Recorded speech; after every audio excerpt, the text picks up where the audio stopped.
Worldwide, cardiovascular disease affects the lives of hundreds of millions. Dedicated cardio nerds everywhere are working hard to fight this global epidemic. These are their stories.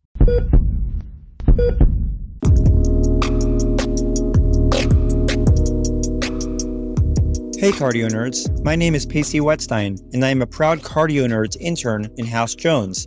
Thanks for tuning in to yet another extraordinary episode as part of our Narratives in Cardiology series, where we foster meaningful conversations as part of our mission to promote diversity, equity, and inclusion. In this episode, we have the unique opportunity to hear from Doctors Katie Berlacher, Stephen Cook, Cara Denby, and Tony Pastor about their personal narratives and advocacy for the LGBTQIA+ community. Stay tuned as we discuss the importance of creating safe spaces in cardiology for the full spectrum of sexual orientation and gender identity, as well as diversity in the workplace. Let's dive right in.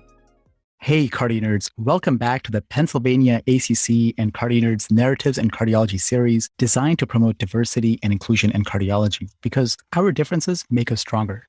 Today, we get to host the Indiana ACC Chapter as we discuss empowering the LGBTQIA+ community of cardiovascular patients and professionals with some extraordinary discussants.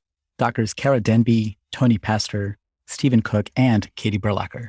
So friends, join us on Air Force Cardio Nerds as we fly to Dr. Cook's home city of Indianapolis. Dan, what's the weather down there? I'm glad you asked. I hope you're suited up in your favorite winter outerwear. The ground is covered in a beautiful blanket of snow, which ground control tells us is soft and fluffy and well suited for a safe and lively snowball fight. The sky is magnificent and cloudless and the stars shine bright and the temperature is 27 degrees Fahrenheit. As we settle in for landing, it is my honor to introduce Dr. Katie Berlacher to today's program. Dr. Berlacher is the program director of the General Cardiology Fellowship Program at UPMC. She currently serves as chair of the Lifelong Learning and Oversight Committee and was previously chair of the Faculty Development Work Group, and she is the current governor of the PA ACC State Chapter. Finally, she was the proud recipient of the 2021 Master CardioNerd Award, which is offered to faculty who support CardioNerd's mission to democratize cardiovascular education. And as Amit put it during our awards ceremony, Dr. Berlacher has tons of accolades, titles, and accomplishments, but our favorite is that she is a major nerd and has been a constant pillar of support and mentorship for the cardio nerds, from imparting her cardio-obstetrics wisdom in podcasts, see episode 163 on pregnancy and anticoagulation, and helping us promote diversity and inclusion as a mentor for this Narratives in Cardiology series. Dr. Berlacher, welcome once again. Thank you so much, Dan and Amit. This is just a joy to be with you every single time that I get invited. I feel honored. You do such a fantastic job. And I will say, particularly with this series, Narratives in Cardiology, and the diversity work that you are doing with this and highlighting in the workforce, it is just a treat to be able to see you guys in real time as you are doing what you do best and really joining a really great crew of speakers tonight. I could not be more excited to have this discussion. Thank you so much, Dr. Berlacher. And it's just so incredible for us how generous you've been with your time, your mentorship, and your excitement overall for education and everyone around us. So thank you for that. You guys make it easy. It is my pleasure to introduce my good friend and co-fellow, Dr. Cara Denby. Cara earned her medical degree at the University of Alabama before training in Med-Peds at Vanderbilt University. From there, she kept making her way up north to Cleveland Clinic, where she completed General Cardiology Fellowship, having served as Chief Fellow and stayed on as Interventional Cardiology Fellow, where I get to enjoy working with her every day. Fun fact, Cara is a world-class competitive swimmer and actually won the gold medal while swimming for the U.S. team at the 2008 FINA Short Course World Championships. Cara is an overachiever in every domain and really drives everyone around her to be their best version of themselves. Cara, welcome to CardioNerds. Thank you so much, Amit. Thank you for that kind welcome. I think you still got your verb tense wrong. I was, not am. But it is a pleasure to be here and be part of this really important discussion, I think, and be here with all of you. It's really a pleasure to share this with you, Cara.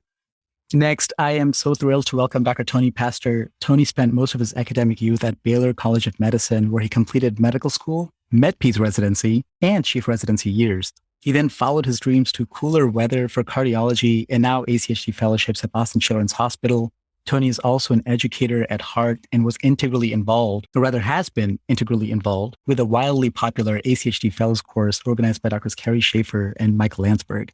And by the way, I think Dr. Berlacher is one of the project mentors for Carrie Schaefer on that project. So there's a lot of connections here, whether you talk about med-peds or cold weather.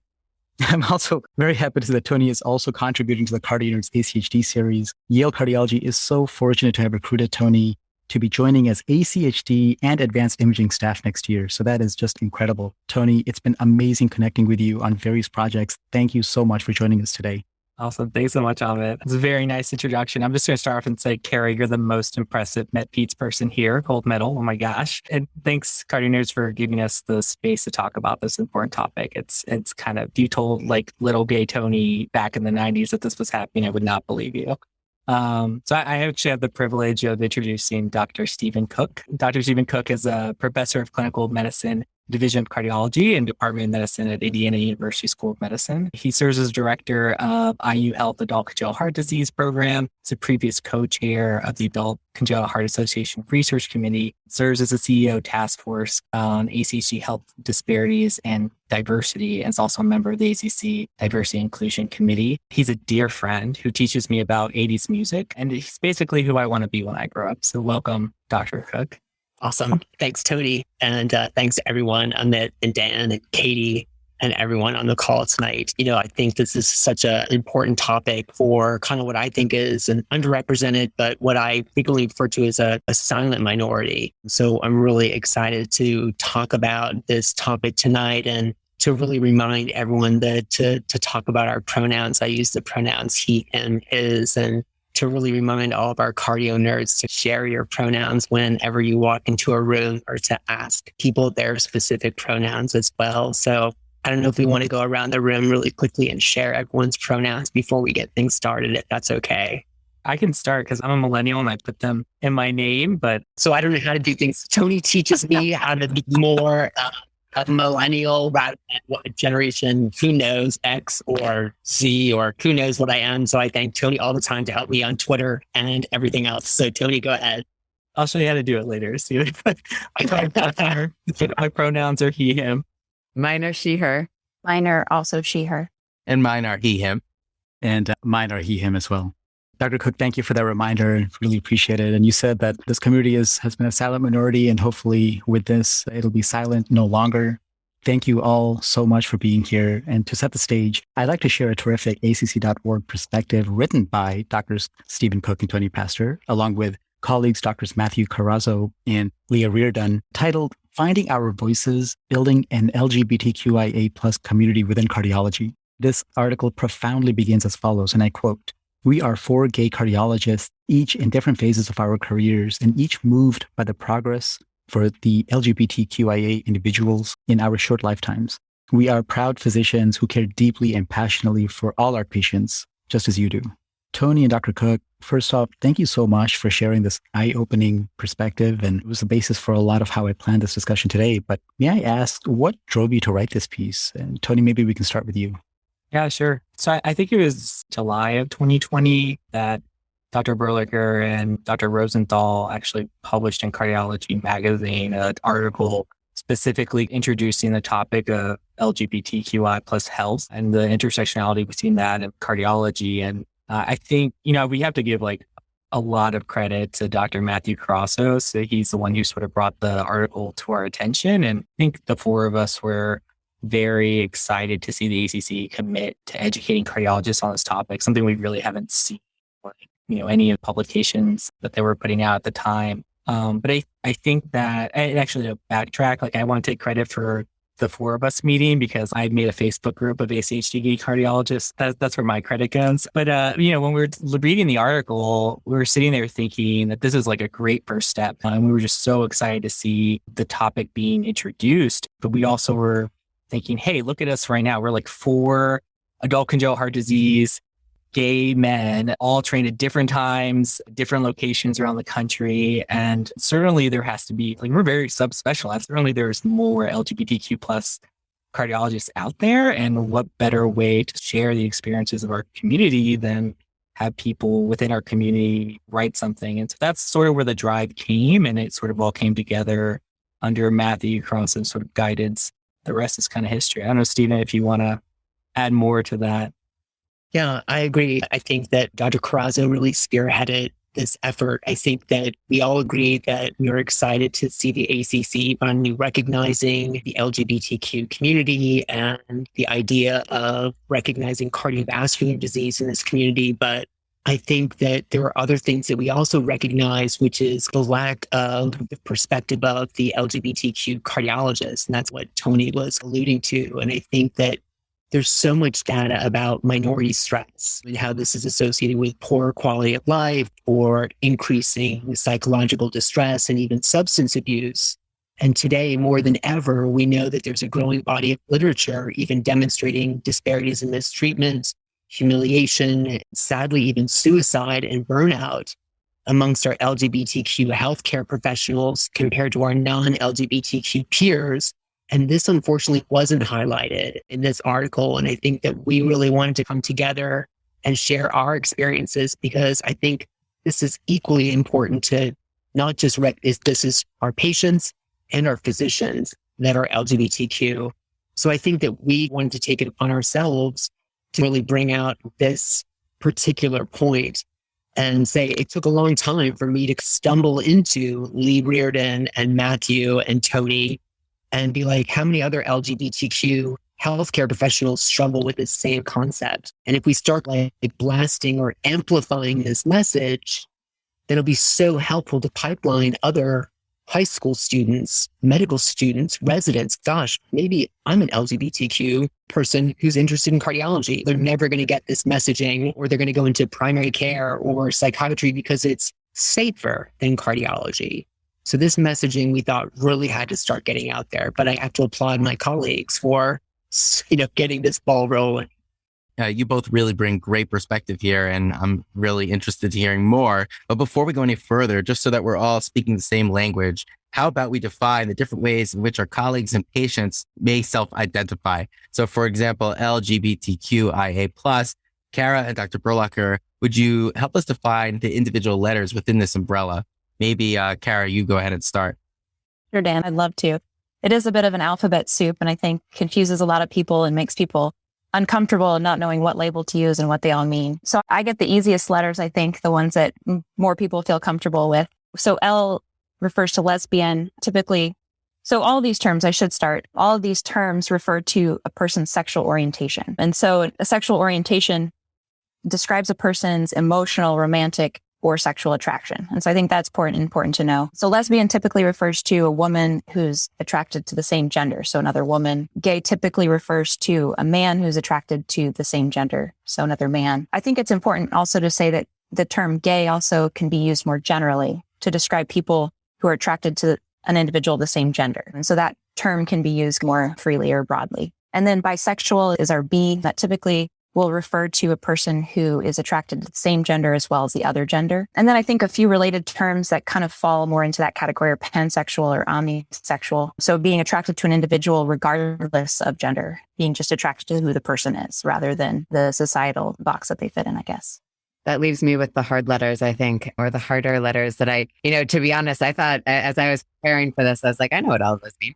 And then I was like, okay, so T is transgender or transitioning. So it could mean both, meaning transitioning in your gender identity, and transgender is that I see myself as a gender or feel as that I am a different gender than I was actually born with. So depending on who you talk to, it can be transitioning or transgender. And the Q is, I think, a couple things. It could be either questioning. I think that was one of the first, historically, what it was known as questioning. I'm questioning my gender. I'm questioning my sexuality. I think nowadays, a lot of people presume that it means queer. And we were having a kind of group chat maybe about the term queer. And I'll come back to that in a second, because I think that's probably a bigger umbrella term that we can all define as we see fit. And then I is intersex. And that really is a larger umbrella term also for people who were born either with different kind of a mix of sexual characteristics and don't fit neatly in any one of the categories. And then A is asexual, meaning that I don't feel romantically inclined towards anybody or anything particularly. And so they consider themselves asexual. And then the plus, I think, is really just there to say, inclusive of everything else in any way that you would like to be categorized or defined. I'll pose this next question to maybe Stephen and Tony. When I decide, or when I think about the word queer, I use it as a bigger umbrella to include a lot of different identities and all of the in-betweens. And I think historically, it was thought as a slanderous word, and I think it has been reclaimed in the LGBTQ or queer community as much more of a positive celebratory term. I'm curious if you guys have a specific definition for that. I think the very famous Netflix show Queer Eye right now, that is on, I don't know, whatever season it is, that a lot of people, including me, they're like, well, queer just means kind of all of the above. But Tony or Stephen, I will let you be the experts here and correct me. Sure, I can start, and then Stephen might correct my description as well, because I think the cool thing about the word queer is it can mean anything that you want. As you said, Dr. Berlacher, it's this umbrella term. It just really means that you don't identify as a straight or cisgender person. And I think it's a really nice word, because if you feel like your identity is evolving, or you don't identify with the specific boxes or identities that have been prescribed to you, then it's a word that I think a lot of my friends and other people in our community feel like it's less stressful. It's a word that they can use forever. It's a word that they can use transiently until they land on another word. And I do appreciate you mentioning its history and slander and prejudice. And I think probably Stevie could speak to this too, but I can't think of any gay man around the country that hasn't been called queer in a derogatory way. And so I also like the word, because in a way, if we use it, it's us sort of taking the power back from people who use it in a way that's hurtful. Yeah, Tony, I think that's really nice. I think queer is a really important word to use as a definition, especially when I think it's to define yourself as not heterosexual. But I think it's really important for people who may identify themselves as non-binary, which is a term that we haven't really defined yet. And so that may be a person who really doesn't exclusively identify themselves as a man or a woman. So they're not going to find themselves in the LGBTQIA alphabet. So queer is very appropriate for them. So they may identify actually as both a man and a woman, or somewhere in between, or falling somewhere completely outside of both of those definitions. So that's really helpful for them to kind of say, well, I'm queer. And then there's so many gender expansive identities. I'm gender fluid, or I'm gender queer. So I think using this as an umbrella term is so helpful to remember as we define this term as, yes, this is an umbrella term, but there's a lot of other gender identities that can fall underneath this term. So I think this is a really helpful term to really understand, define, and teach, actually. Kara, Dr. Berlacher, Tony, and Dr. Cook, thanks for going over these definitions and helping us clarify these terms. The article goes on to define 2 challenges which lay ahead for all cardio nerds. And I quote, "There are still many challenges and hills to climb to make future cardiologists who are LGBTQIA+ feel welcome within the professional community, and for all cardiovascular professionals to provide sensitive, compassionate care to LGBTQIA+ individuals." Yeah, so there are 2 broad challenges named there. Let's tackle these one by one, beginning with fostering a professional community that is more inclusive of everyone, the very ethos of this narrative series. The article went on to describe the emotionally and mentally exhausting experience of needing to come out over and over and over again. The contrast between personal experiences against social norms, the lack of mentorship from LGBTQIA+ physicians, sadly also the decrease in peer diversity when it comes to entering fellowship, and tragically witnessing or being the subject of different forms of discrimination. Now, as a straight cisgender guy, I was saddened, if not angered, when reading about these experiences, and I feel grateful that the authors were able to share them with so much vulnerability and clarity. I strongly urge the audience to read it, to feel these emotions for themselves. To build on it, maybe Tony and Dr. Cook, could you speak about what aspects were particularly meaningful for you to write about? And Kara, Dr. Berlacher, maybe you could piggyback on that and discuss which parts were particularly relatable for you. Yeah, I think I can start with that. I think the section on advocacy and education for patients in the article was simultaneously rewarding to write about, but also quite painful. And I say that because the 4 of us, as I talked about earlier, come from different backgrounds and all over the country. And yet the one thing we had in common, besides love of adult congenital heart disease, was that we all experienced discrimination. And what's a little stressful about that is that like me being the youngest, as I remind Stephen all the time, I should have it the best, right? My privilege should be so much higher.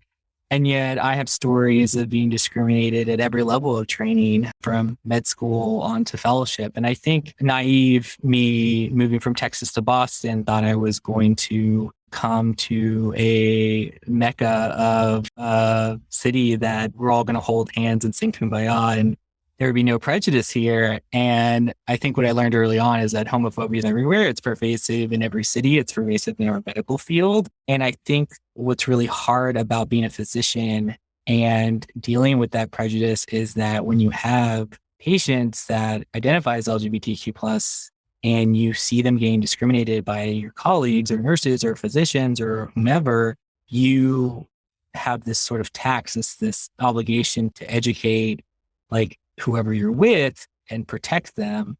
And yet at the same time, you have to do that while, and we sort of describe this too, while also feeling hurt at the same time and offended. And I think navigating those realms is not something that we're taught very easily in training. And I guess when we sort of wrote that part of the perspective, it made me hopeful that all of us were out there to help change the culture of medicine throughout the US, but also a little stress that there hasn't been a ton of change within cardiology in the last, over a span of decades of trainees.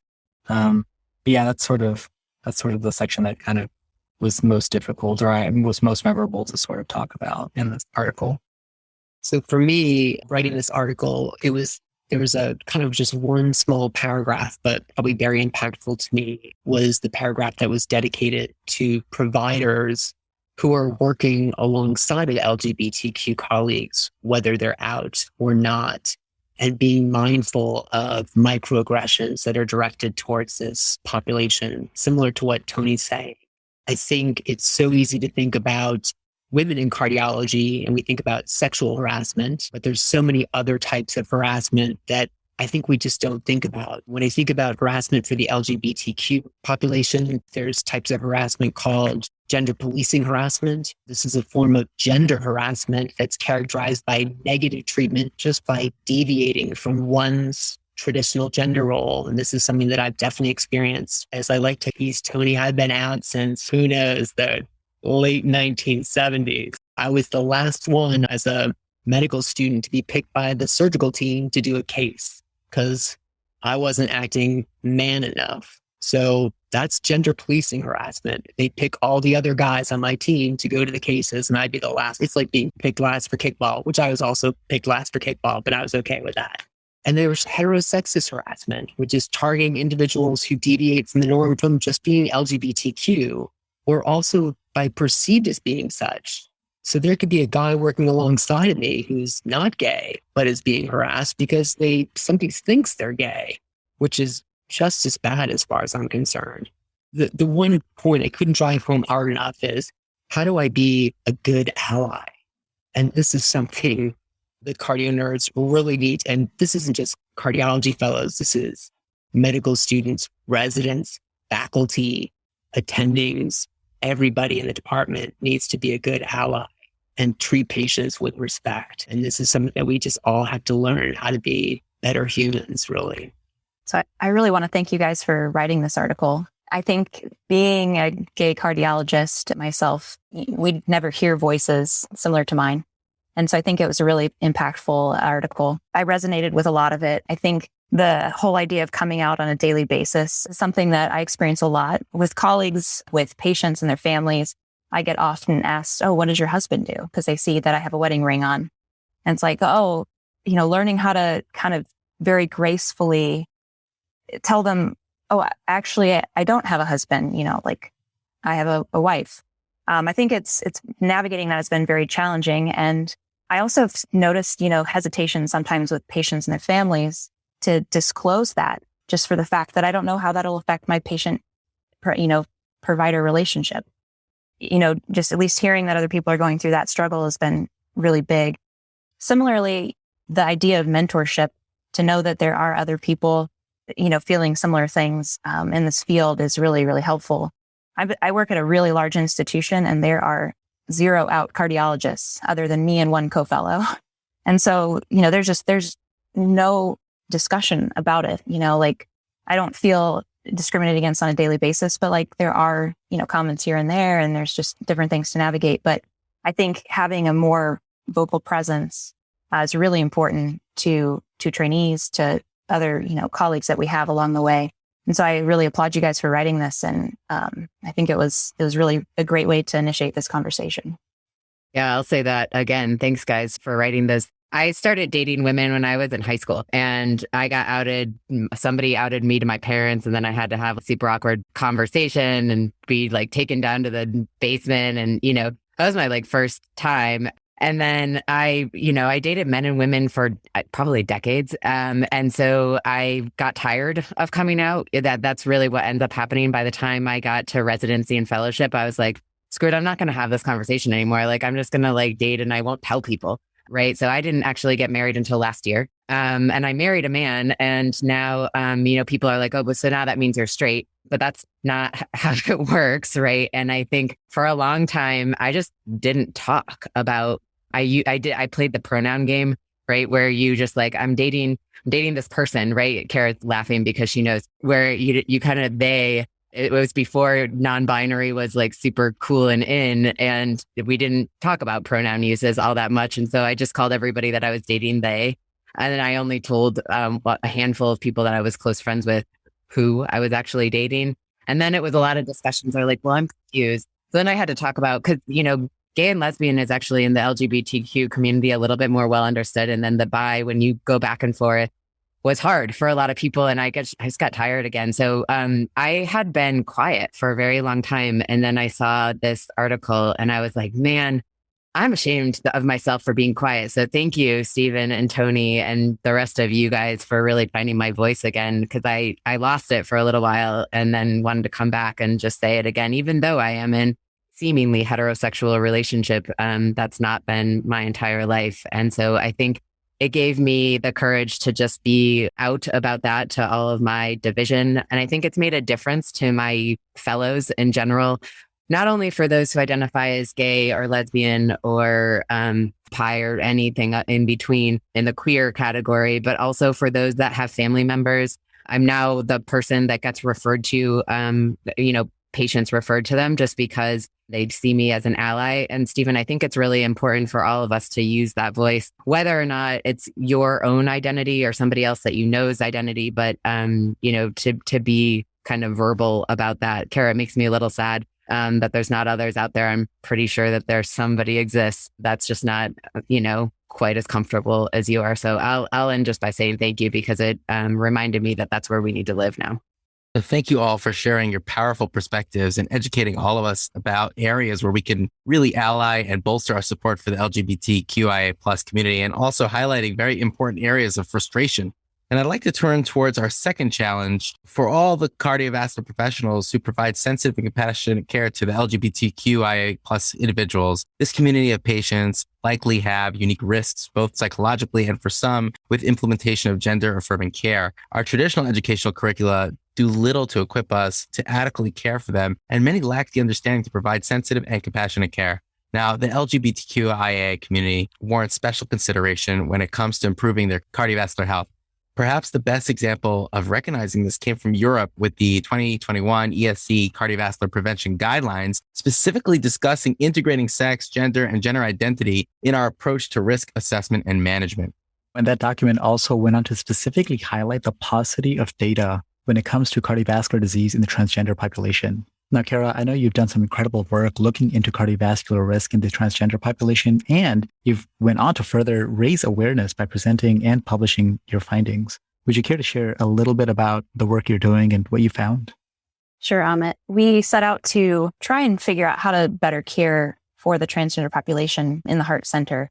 And when we looked just to see, what's the baseline risk of individuals that fall into this category, there's no data. There's a lot of trials looking at people further down the road on hormonal therapy, but a lot of those are very muddy in terms of what they show us. And so we thought the best first step is just to look at what does this population look like before they even initiate gender affirming therapies, whether that be hormones or surgeries or that sort of thing.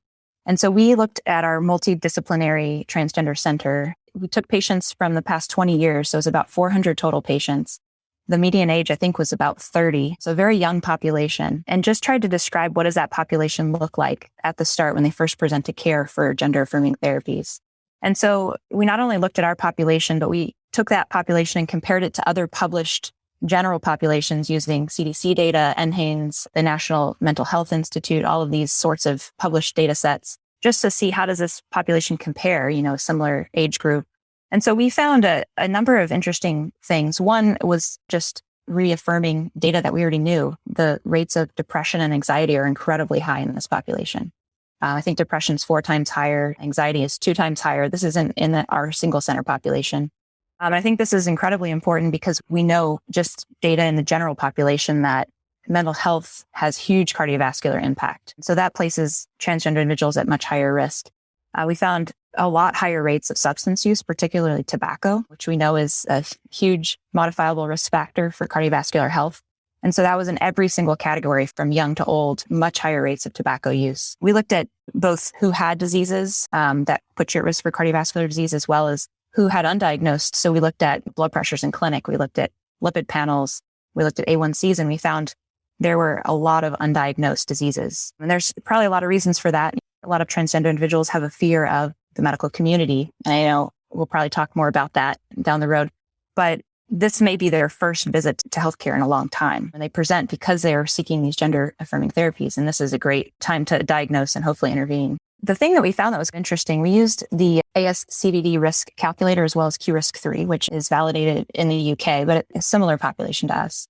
And we found that if we compared the risk of our population using those calculators compared to the general population, that transgender individuals, and this is all pre-hormonal therapies, were more likely to be in high-risk categories. So in the, or intermediate, greater than 7.5% or greater than 20%, and much less likely to be in the low-risk group, which is less than 5% risk over 10 years.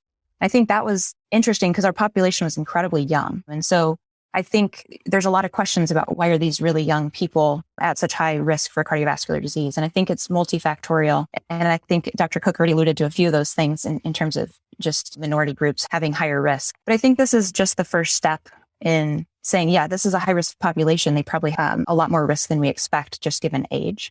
And the time when they present to care for these therapies, this is a great time to diagnose and treat because the initiation of hormonal therapies does have some cardiovascular effects. And, this is the time that we really want to do risk modification in these individuals that we know are very high risk. So that was more or less what we found. I hope this is the first step in actually trying to implement some strategies to help improve their health in the long term. Cara, thanks so much for sharing your work with us. And it's really inspiring to hear you say that when you realized that there was a paucity of data to help guide cardiovascular care for transgender patients, you set your sights out to generate the data to help approach this really important patient population. Before we could even get to risk stratification and management, we need to work on access to care and creating a safe space for our patients to feel comfortable disclosing their gender identities and sexual preferences. The 2010 Lambda Legal Healthcare Fairness Survey had some alarming findings, which I think we should talk about. 9% of the LGB and over half of the TG respondents were concerned about being refused medical services. Over half of the LGB and nearly 90% of the transgendered respondents believed that there were not enough medical personnel properly trained to take care of them. And over half of the LGB and 86% of the TG respondents felt that the overall community fear or dislike of people like them is a barrier to care. As a cardio nerd who's dedicated his life or hopes to dedicate his life going further to caring for anybody with or at risk for cardiovascular illness, I find these sentiments deeply disturbing and they are a big problem. Dr. Cook, as a self-proclaimed LGBTQ+ activist and a leader in health equity, what do you see as opportunities for us to improve the health of patients who identify within the LGBTQIA+ community? Dan, I wouldn't even know where to begin, but I will give it my best shot. So, when I think about how do we best take care of our LGBTQ patients, I think we have to turn inward and start taking care of our LGBTQ professionals first so we can then take best care of our patients. So I may start with professionals first. I think you have to start with organizational changes first. Starts off with inclusive institutional policy. So I think If there are fellowship directors or program directors listening in, you should be incredibly sure that your institution has non-discrimination policies that are inclusive of all sexual orientation and gender identities. The reason why I say this is to dovetail with some of the patient-related data that you talk about. But from a physician perspective, studies today in 2021 are no different from that a decade ago, where 78% of transgender and gender non-binary medical students and physicians still report hearing derogatory comments directed towards them at work, and even more importantly, receive inappropriate medical care because they don't have insurance. That's for healthcare professionals. So to provide comprehensive care for transgender and gender non-binary individuals, insurance plans need to include transition care for hormonal therapy. Imagine if you're a medical student who can't afford hormonal therapy, that's not cheap. You have to receive anatomy-specific care regardless of your legal sex, and any other medically indicated procedures related to transgender and gender non-binary people. We were able to achieve a lot of these changes for insurance coverage at IU back in 2017. And I'm sure this wasn't easy for our HR, but this needs to happen nationwide. So that would be how we do organizational changes. I think we've talked about educational changes. I think at the very lowest level, all staff need to be trained to be sensitive and act appropriately towards LGBTQ individuals if patients are receiving appropriate care. I think there needs to be CME training requirements, not just for medical students, so we forget when we're residents and fellows how to provide appropriate care, but it has to be happening at all levels of training. I think next you have to think about creating a welcoming environment. I think about these as integration strategies.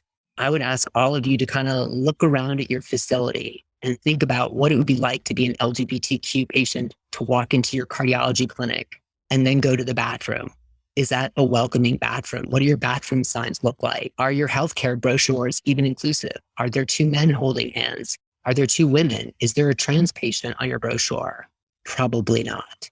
Are there any symbols welcoming to the LGBTQ community? And probably most importantly, what I think about when I see LGBTQ patients in the cardiology clinic, I always try to think to myself, what has this person experienced on the way to the hospital?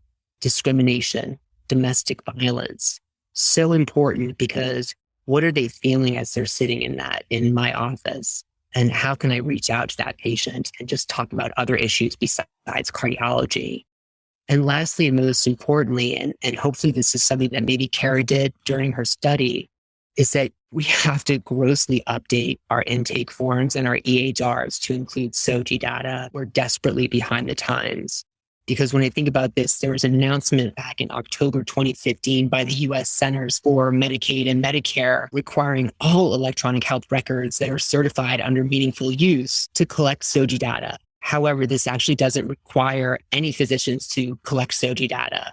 But if we are planning to evaluate any services that we provide to our LGBTQ patients, or have our organizations determine what are our services doing for our LGBTQ patients, we have to collect SOGI data. And if we're going to do any research studies or future research studies on any subgroup of transgender, lesbian, gay, bisexual, we can't do this without collecting SOGI data. So those would be my top 3 changes, or how can we start moving forward for this community? Wow, that was incredibly comprehensive and multi-pronged. And just for the audience, to clarify, SOGI means sexual orientation and gender identity.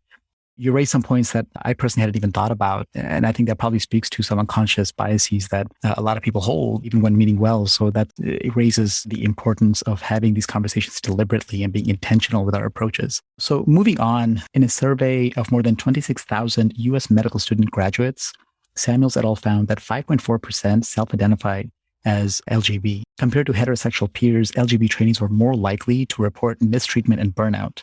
We know that burnout and treatment, and Dr. Cook alluded to this before, have been associated with poor professionalism, decreased empathy, poor quality of care delivered, depressive symptoms, and even suicidal ideation. And not surprisingly, LGBT students have reported concealing their sexual identity during medical school for fear of discrimination, as we've already heard about from everyone here. And I think a lot of us are educators at heart. Like, these are our medical students, and then these are our colleagues, and this is such an important issue. Tony, your perspective has been so valuable, but as a current fellow in training, would you speak a bit about your experiences and observations related to these findings? And then maybe Dr. Berlacher, I can turn it to you. As a program director of a large cardiology fellowship training program and a leader in the broader graduate medical education community, would you comment on maybe some constructive ways of creating a more safe and inclusive space around our trainees during training and beyond? Thanks, Amit. I would say was not surprised by the findings, and it's probably likely an underrepresentation of the issue as a whole. And I think the issue is when the system is designed to make you question whether being your authentic self is going to hurt your career, then of course your mental health is going to be affected in those scenarios. And just to give you some examples in my own career pathway, I was there's two gay out medical students when I was a first year medical student. By the end, there was 12. I just like to say that. But I remember starting the first Baylor LGBT medical student health organization. And I had faculty as a first year medical student warn me that I should be careful, not open myself up to potential discrimination. And granted, I'm not that old. This was 2000. Actually, I'm not going to tell you the med school age, but I was young. Okay. And then moving so later on, pushing forward, in residency, there was no LGBT health curriculum. And so I started one. I didn't know what I was doing. There was no faculty to mentor me. And I met with the head of diversity inclusion at Baylor. He gave me the same warning, hey, I know times are changing, but be careful. And this didn't just come from straight cisgender people. When I was applying for residency and fellowship, I had more senior gay faculty, and it's not their fault because this is the experience they had and the advice they got, warned me about talking about my fiance at the time while I was trying to match around the country. And even now, even as I'm a PGY10, I get comments hey, you're a rising star. You could be a leader in our field. Everyone likes to work with you. But the idea of professionalism comes up sometimes, fit in. People respect you more if you hold yourself a certain way, talk a certain way around your colleagues. And I think the idea of professionalism, I'm glad you mentioned that word, is sort of loaded because that term is a way for other physicians to marginalize minorities, to be honest. There's a difference between inclusion and assimilation. And I think that it's easy to say, hey, you're other, you don't fit the stereotype of, especially in cardiology, of a heterosexual, cisgender, white cardiologist. So therefore you need to mode switch or change your behaviors to be more like those people, because that's the formula that works in our field. And believe it or not, I used to do this all the time. I used to deepen my voice when I was around other male cardiologists that were straight. I used to read ESPN the night before I hung out with the boys club. I still don't know anything about sports, don't ask me. But eventually what I realized is that I'm doing a disservice by trying to assimilate, and change doesn't happen if I ignore who I am as an authentic person. I think what ends up happening to a lot of people in our community is that they try so hard to hide those parts of themselves. They're totally normal and they're not the problem. And by hiding that, a very important part of who you are and your identity, then that leads to a disconnect, and you get depressed and sad and have depression, and that's just not sustainable. And so what really needs to happen is the definition of professionalism needs to change. It needs to include sexual minorities, gender minorities, people of color, women. And that's, I think, really what we as a community in the medical world need to focus on, is redefining what is professionalism and making it more inclusive. Thanks, Tony. That was really great. And I'm sad that you had to experience some of that. I'm also proud that you sit here with us today to tell us these stories. I'll cover the sports for you. If you don't want to do, that's totally fine. I do that on a regular basis. Yeah. But as a program director, Amit, thanks so much for asking that, because I think it's a really important thing for everyone to know. And this gets to allyship too, which is somewhat of a generic word nowadays and has actually gotten a little bit of pushback with regards to its overuse at times. But I think, for lack of a better word, that's what we should be. I, as a program director, have felt very strongly about creating a diverse culture in my fellowship, and that I don't want, Tony, what you talked about was the ask to fit in. And a lot of the fellowship program directors will say, I just don't know if this person fits here, right? Or if they belong, they're the and I hate that, right? I actually am completely the opposite, where I say, I don't want any single one of my fellows to be alike any of the other fellows. And we need to expand that diversity definition, right? It's not just about race and gender and ethnicity or even sexuality anymore. It really is about all different things like first generation college student, maybe your immigration status. Maybe it's just your personality, right? Cardiologists tend to be a little bit more outspoken and gregarious, and that's not the way it has to be. I have a lot of really soft-spoken, wonderful fellows too. And so being open and thoughtful about that, I think first and foremost as a program director is really important, but then making sure that as a PD, you have to be vocal about it. You are in a position of leadership and it is on your shoulders. You shape the workforce of tomorrow. It is an honor to be able to be in this position, but it is also a very large responsibility. And if you're not ready to use your voice in ways that create a more diverse workforce, I actually don't think you deserve to be a program director. I've prided myself on making sure that we recruit a diverse crew, but that means that you have to talk about it. And that has to be a regular, consistent, normal part of your language. And that means being okay messing up. Right? Like I've had to practice. None of us are really good at this. Even Stephen, who has been in this field for a very long time, the language surrounding LGBTQIA+ and everything, so it continues to evolve. As we started off with today, those definitions really are a challenge, even for those of us who have been in this space. And there's a lot of judgment. And so first and foremost, I think learn the language, but don't be afraid to mess up. Ask for help when you need it or when you're confused. I think that's totally okay. And the second thing that I would say as a program director that I've tried to do is to put clues in places. So this sounds hokey, but I can't tell you how important it is. On my white coat, I put a little lapel pin that is the GLBT pride flag with everything on it.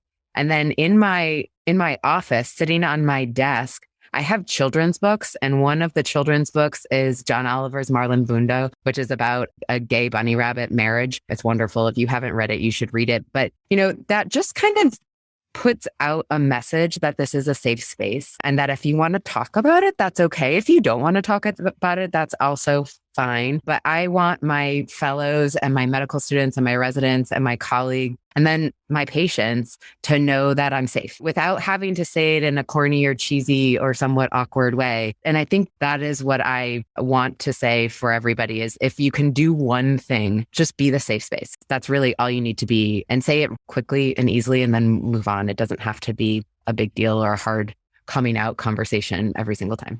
Thank you again for these perspectives, Tony, from the trainee vantage point and Dr. Berlacher from the program leadership perspective. That's also incredibly valuable, and just how you visualize what diversity and inclusion means to you as a program director and how that translates to your fellow recruitment really is eye-opening for us today. We would like each of you to share a message for CardioNerds, if you're okay with it, that we work alongside colleagues and take care of patients who may identify as LGBTQIA+, or if you'd rather, a message for early career trainees who identify as LGBTQIA+ and are interested in pursuing cardiology. So we could start with you, Dr. Cook. Sure. I will share a couple of messages. One, again, I can't thank you enough for allowing us to speak about this platform today, because I think that'll be so helpful for people who may be fearful about coming out. And given that there's so many professionals that may not be out in the workplace for our fellows in training, if you're working alongside an LGBTQ peer and really not knowing that, I think I have to dovetail with what Dr. Berlacher said, which is just being a good ally. It's so vital to combat discrimination that unfortunately is so alive and unyielding in the medical community even today. Just practice basic terminology. And like Katie said, it's okay to make mistakes. It's okay if you're there with a transgender patient and you're stumbling along, they're going to help you get through the clinic visit with probably some polite laughter on their behalf. They'll be so forgiving with you and helping you through the clinic visit. I promise you, I've done it myself.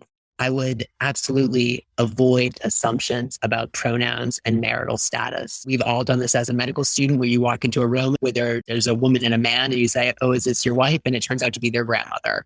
So it's the same thing when there's a couple in the room. So that's how I think about marital status and pronouns. As we take care of LGBTQ patients, just understand policies that may impact upon their lives and just how to address them and just maybe even one or two resources that may be available within your institution.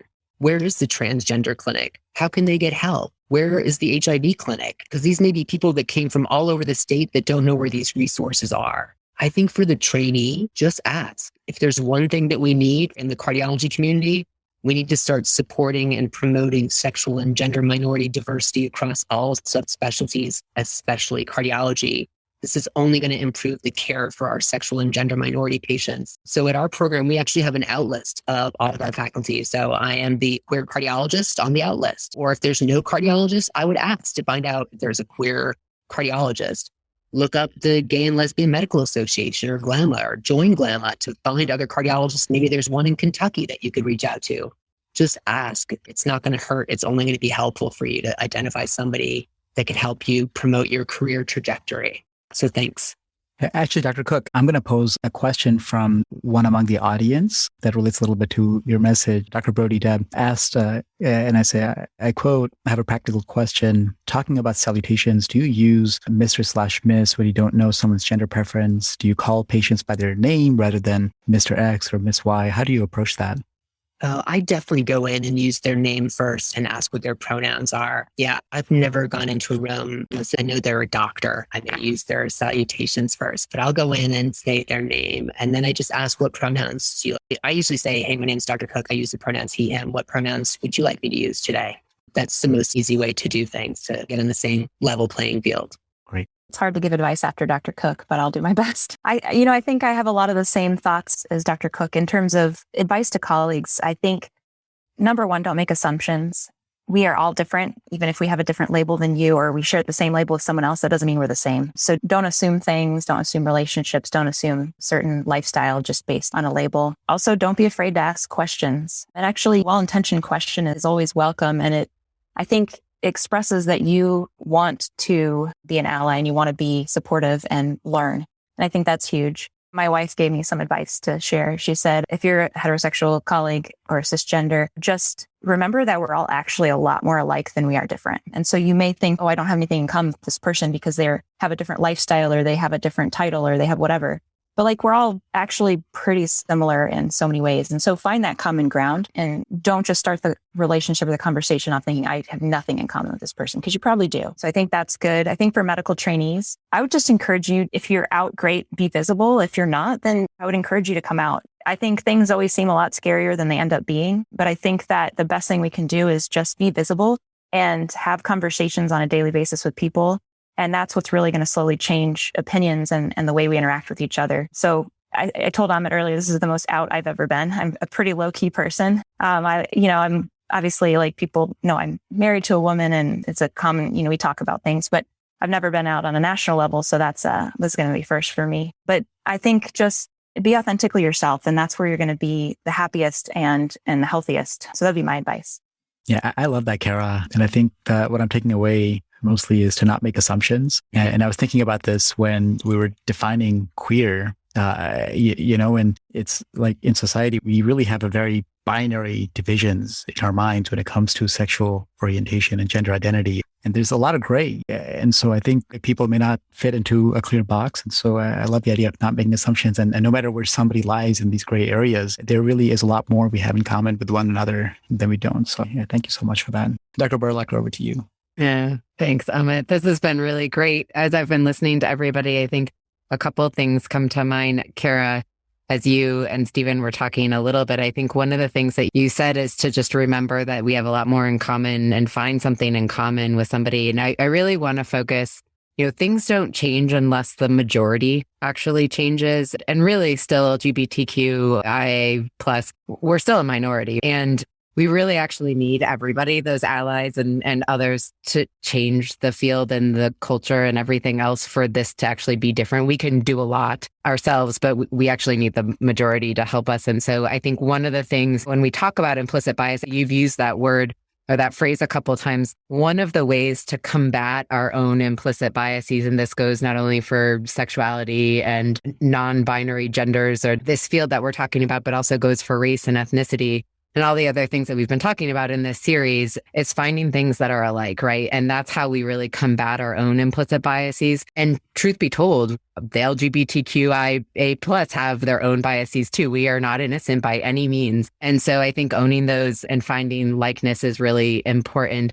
And then I'm just going to highlight it again is don't be scared. I think everybody is really scared of messing up. Just don't be scared. Be brave. Try one thing one time. What Stephen was saying with your transgender patient, you're going to be fearful and you're going to mess up a pronoun. It's just going to happen no matter how hard you try and no matter how many times you tell yourself. I've done it like a bunch of times and I practice and then I go in and I mess it up. And we all do. And it's okay because exactly what you said, Stephen, is so true is it's the effort that counts and the love in your heart, really, honestly, as hokey as that sounds, is what matters most. Don't be afraid to mess up and try to find likeness, or maybe 2 take-home points for me. Yeah, I love that, Dr. Berlacher. I think when we think about implicit bias, it makes people feel like they're doing something wrong or they're guilty of something. And I think that the whole point is that we all have implicit bias in different forms and we should own it and we should use that as an opportunity to learn. And I think one thing that we are learning, and Dan and I talk about this all the time across the narrative series, is that one of the reasons why we don't address implicit bias is one of the reasons that we have these structural issues is that we are scared of talking to each other about issues that make them different from us. We are afraid to learn about somebody's X background or their sexual preference or whatever it is. And I think that one of the goals that we have with this kind of series is to normalize these conversations and make them more comfortable for people to, one, recognize that being different is okay, and two, recognizing it and talking about it is okay. So I'm hoping that kind of thing helps us own our own implicit bias in hopes of just making a more inclusive and stronger community. Yeah, thank you. Next, we can turn it over to Tony. Loser. All right. I mean, so many great things have been said already. I think I'll start off by saying I would consider doing a PGY 11 year if Dr. Berlacher will be my program director. No, and seriously, in seriousness, from a patient standpoint, I think sometimes, as has been reiterated multiple times, like the fear of offending people sometimes has the opposite effect. And I do think it's really important to educate our colleagues and not necessarily embarrass them. But I think as a whole, cardiologists are incredibly compassionate physicians and they want to learn these things. And you can do it in a graceful way and take someone aside and say, hey, that interaction, I was not totally appropriate. I would have maybe mentioned this or used these pronouns. I've done this a couple of times in my career, despite some power differential, and people like 99.9% of the time have been incredibly grateful for that and then have used that information to autocorrect their interactions going forward. I taught my biggest mentor, the woman I owe my entire early career to, the word microaggression, and she's obsessed with it. And granted, she thinks it's a microaggression that I don't like her country music, but she is slowly getting it. And I think my final message, I promise, is that it's to younger trainees. I would say like reach out to mentors like us, to anyone on this call or anyone at your institution, because I really wish looking back, I'd had Dr. Stephen Cook or Dr. Berlacher to help navigate my career. And I think it's really important that as we as a generation get older and have the opportunity to mentor the younger physician group, that we do help mold them to ultimately change the landscape of medicine in the next couple of years. That was perfect, Tony. A strong message to end this discussion on. I want to thank each of you for allowing yourselves to be vulnerable and sharing so much of yourself, your experience, and your perspectives with all of us. We think of vulnerability as a position of weakness, but I think that out of this discussion actually comes a position of great strength and pride. Dr. Cook referred to this as a silent minority, but my hope is that these types of discussions do empower everyone who identifies as LGBTQIA to stand tall and be who they are, all of their colleagues to be an ally, and all cardio nerds everywhere, regardless of identity, to be powerful advocates for all patients, regardless of their backgrounds and preferences. So Kara, Tony, Dr. Cook, Dr. Berlacher, thank you so much for being with us today.